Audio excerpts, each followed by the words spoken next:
আরও একটি নতুন ভিডিওতে আপনাদের সবাইকে স্বাগত। আজকে আমি একটা নতুন রেসিপি আপনাদের সাথে শেয়ার করছি, সেটা হলো শাহী পনির। তো চলুন দেখে নেওয়া যাক আমার এই রেসিপিটা। প্রথমে আমি কাঁচা লঙ্কা, পেঁয়াজ আর আদা, ভালো করে একটু রসুন ভালো করে কেটে নিয়েছি, তার সাথে টমেটো। এখন দেখুন ড্রাই রোস্ট করব এগুলো, কাজু বাদাম, কিছুটা পোস্ত আর কয়েকটা গোলমরিচ, আর তার সাথে সাথে কিন্তু এখন ড্রাই রোস্ট করছি। এবার এটা ঠান্ডা হয়ে গেলে মিক্সিতে পেস্ট করে নেব। আর তার সাথে সাথে পনিরগুলোকে কাট করে নিয়ে আমি দুধে অনেকক্ষণ ভিজিয়ে রাখবো, অন্তত 15 মিনিট। এরপরে দেখুন যেই পেঁয়াজ, কাঁচা লঙ্কা এগুলো কাট করেছিলাম, তো সেগুলো আমি এখন সর্ষের তেলে ভেজে নিচ্ছি সামান্য একটু নুন দিয়ে। তারপরে টমেটোটাও পেস্ট দিয়ে দিলাম। টমেটোটা এরকম পেস্ট হয়ে গেলে এখন এটাও ঠান্ডা হলে কিন্তু এটাকেও পেস্ট করে নেব। দেখুন এটা ঠান্ডা হয়ে গেছে। এখানে পোস্ত দেওয়া হয়েছে 2 চামচ, আর কাজু বাদাম আর কয়েকটা গোলমরিচ।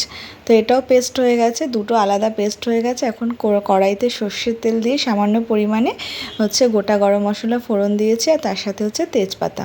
আপনারা শুকনো লঙ্কা দিলেও দিতে পারেন, যেহেতু আমরা কাঁচা লঙ্কা দিয়েছি। এখন যেই পেস্টটা আমরা বানিয়েছি, তো সেটা এখন দিয়ে দিচ্ছি। এখন এটাকে ভালো করে নাড়াচাড়া করতে হবে, একটু অয়েলটা রিলিজ হলে। দেখুন অয়েলটা রিলিজ হয়ে গেছে। তার সাথে সাথে যেটা পনিরটা আমি দুধে ভিজিয়ে রেখেছিলাম, তো সেটা এখন দিয়ে দিলাম।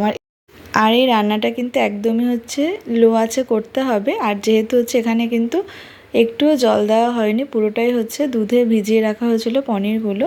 আর লাস্টে এরকম একটু 5 মিনিট মতো ফুটে যাওয়ার পরে এখানে সামান্য ঘি দেওয়া হয়েছে, আর তার সাথে শাহি গরম মশলা। তারপরে একটু সামান্য ঢেকে রাখতে হবে গ্যাসটা বন্ধ করে, তাহলেই কিন্তু শাহী পনির একদম রেডি হয়ে যাবে। তো এটা কিন্তু আপনারা বাড়িতে বানিয়ে দেখতে পারেন, খেতে কিন্তু খুবই ভালো লাগবে। পরোটা, রুটি বা নান এগুলোর সাথে কিন্তু খুব ভালো লাগবে। তো এটা আমরা রাতের বেলা খেয়েছিলাম ডিনারে, তো আমরা খেয়েছিলাম নানের সাথে। তো খেতে কিন্তু খুবই ভালো হয়েছিল, আর একটু অন্যরকম রেসিপি পনিরের।